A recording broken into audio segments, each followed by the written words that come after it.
Hi, we're going to look at some slides in relation to online and hybrid teaching and learning. And these are going to discuss some of the experiences that I've had at undergraduate and at postgraduate level during the COVID pandemic at Maynooth University and at Trinity College in Dublin.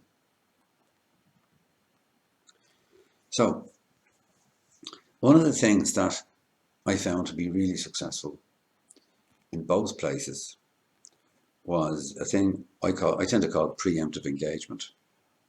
It's a pre-recording of some of the sessions that we were going to do online or in a hybrid format.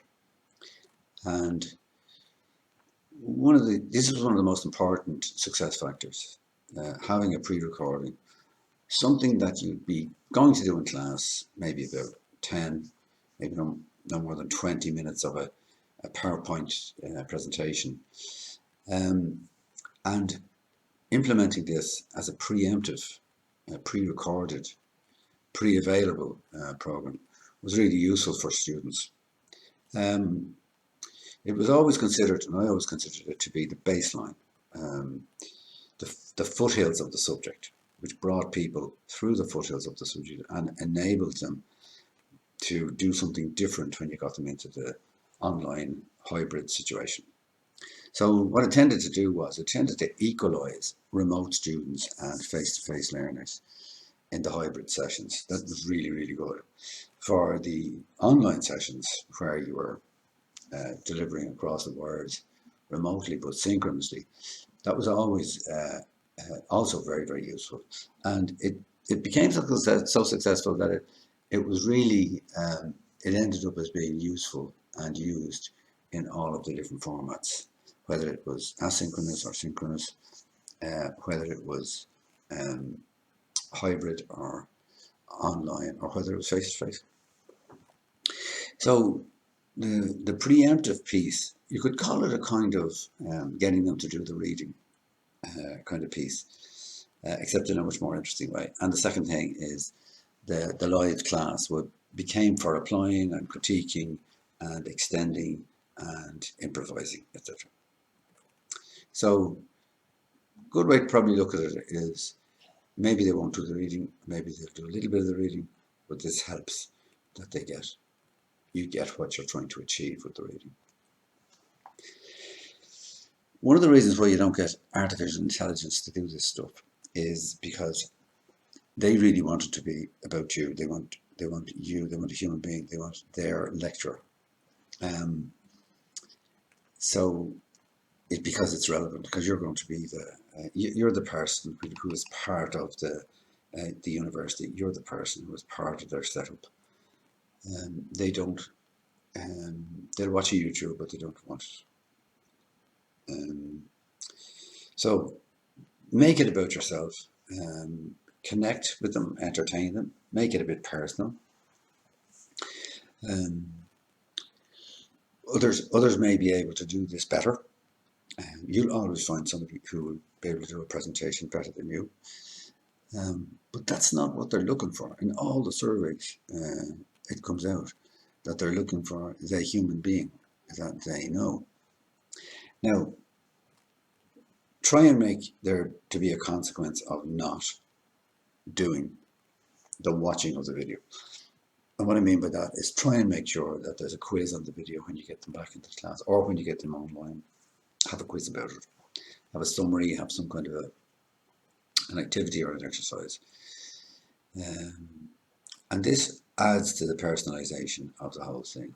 It becomes really part of your style, part of the way you do things, part of your efforts. That doesn't excuse people from doing reading, but one of the things students will always appreciate if you prioritize reading.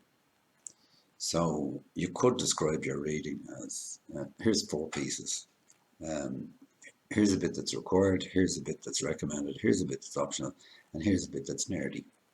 And So even expressing it like that, it's friendly, it's warm, it helps the student to prioritize, but also it'll tempt them not to dismiss a reading out of hand because you're being clear, but you're being also very realistic. You know they've got busy lives. So when you're designing your pieces, these are your live pieces, let's call them, your hybrid or your online live or even your face-to-face. Consider them as 20-minute sprints. So if you've got a 40-minute session, it's two 20-minute about sprints. But that doesn't mean it's going to be a 20-minute lecture followed by a 20-minute discussion. So what I would advise doing is what I do is I use a series of exercises that can be scaled up to the online classes. So it's rather the kind of exercises that you do should be amenable to be put into an online group, which is scaled up in size. And stuff like that can be things like paired negotiations. Like an exercise like paired negotiations is a really interesting. They can be trios even, and trios is often a useful way to do any kind of interpersonal communication, because you can have the two actors, and you can have a person who is being the observer, taking notes and correcting to see if it's being done correctly.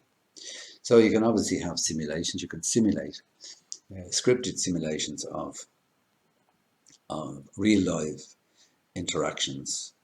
You can do that as exercises throughout the class, and you can also do polls, of course. You know, almost like sampling the group and getting them to interact and engage. So polls could be very useful for getting information out onto the table, the way people think about things, and gets them to engage much more in class. You can also do things like show and tell. So the show and teller, here's a steal from Harvard. They're presenting a theory to the hybrid or to the online class, and you say to them, you have 5 minutes to find an item in your house, a picture on your computer that matches this theory. Now, this is the style. This is a style of find something for your life that you can actually from your life that you can actually make sense of this theory, and this is one really strong way of teaching. You can see it in children's classes. It's show and tell. It's making the child or the learner bring something into the classroom which is from their life, and getting them to explore the idea of how the theory they've learned in the class is relevant to their home life. And once that's connected, it's never broken. It's impossible to break it again. So just to give you an example, at postgrad level, I used to encourage them to bring in a tweet, bring in a quotation, a snippet from a movie, something from the internet, something from Instagram. So nowadays it'd be out ahead of Instagram's TikTok, so it'd be something from TikTok that people could show and tell and make sense of a piece of theory that you're talking to them about.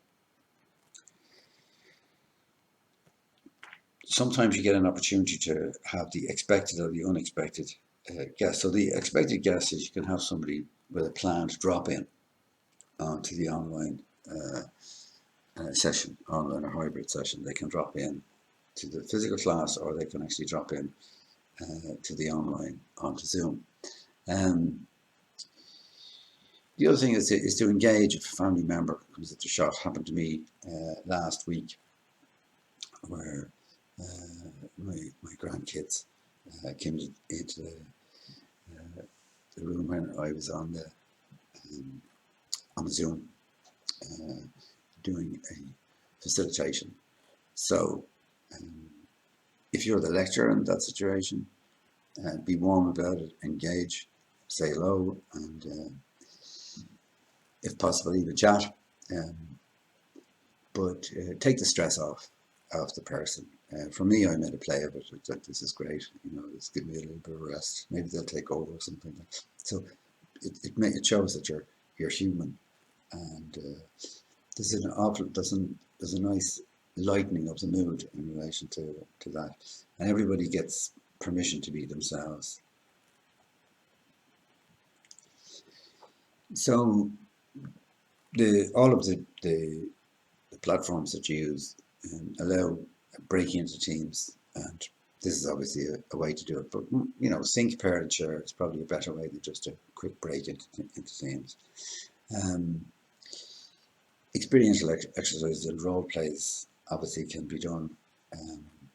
These take a little bit more planning, but they can be part of the sprint. They're obviously, if you're going to break people into Zoom rooms, it's obviously better if you have a structured observation. So you've given them, you've trained them in how to observe what's in front of them in the experiential exercise, but you also probably have even given them documentation so that they can tick off. An example of this was how to do listening. So I give out a sheet for the observers that they can tick off the different critical behaviours of listening. So they're in the room, they're able to watch the two protagonists conducting the exercise, and they go through the document and tick off, make notes of what.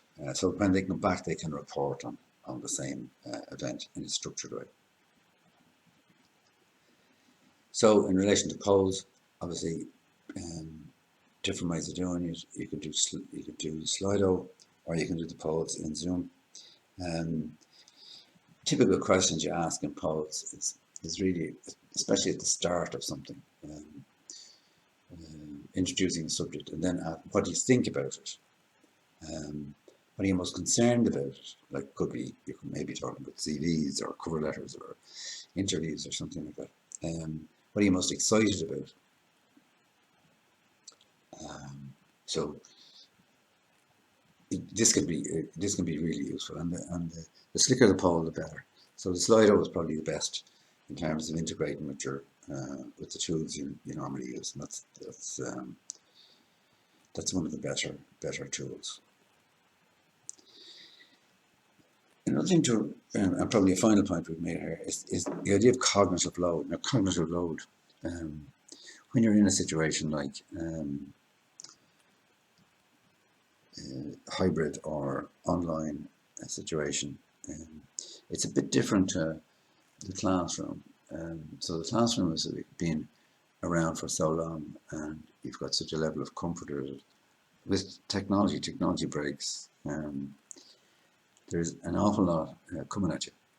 So a few little things to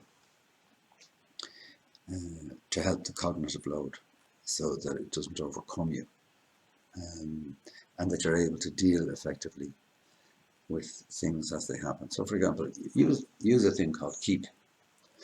Excuse me. A thing called Keep you can use, which helps you to create, as you think of it, a list of things that you need to bring with you, to have by your hand, to consider when you're putting it. So you can get it in the App Store, or you can get it off Google Play.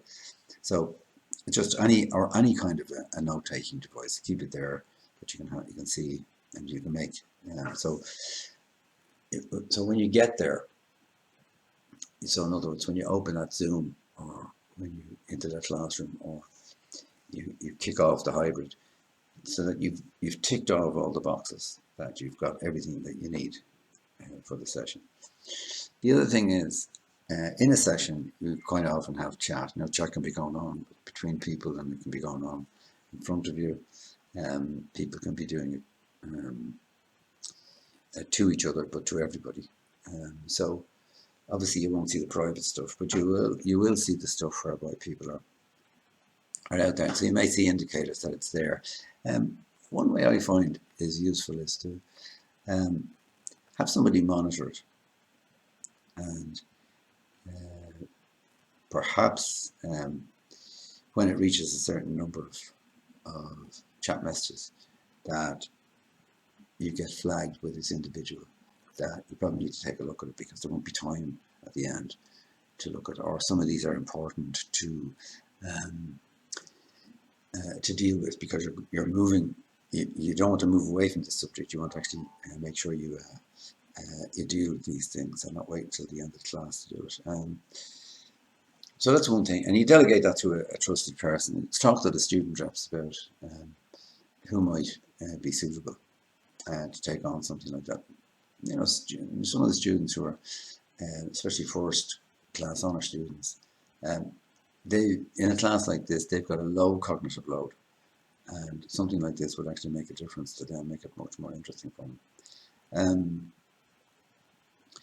So the third one is when you get into, if a slight hiccup happens, narrate what you're doing. So if something happens that your internet becomes unstable, or if you want to look at a question that somebody has raised, tell them that that's what you're doing. So say, I'm now going to look into the chat, and I'm going to read what's there, and let me see, and here's, so instead of leaving a long silence, narrate as you go, so people will be comfortable, because nobody wants to be sitting there thinking, is the person in trouble, or my God, are they waiting for an answer from me? And the other thing is that this stuff is even more important if something's gone wrong. So, for example, if they can hear you, but you can't hear them, so I've got something in relation to my speakers wrong, I'm not hearing anybody, and I can see by the system that you can hear me. So what I'm going to do is I'm going to log out, and I'm going to log back in again, and that will take me a minute or two. So if you can hold on there, and please excuse me while I do this, and narrate what you're doing if something isn't working, because a lot of the times something isn't working, and if you narrate what you're doing, someone will help you and fix it for you. And that's what a lot of students are particularly good at. So there are some of the key thoughts to stimulate discussion on this topic of online and hybrid.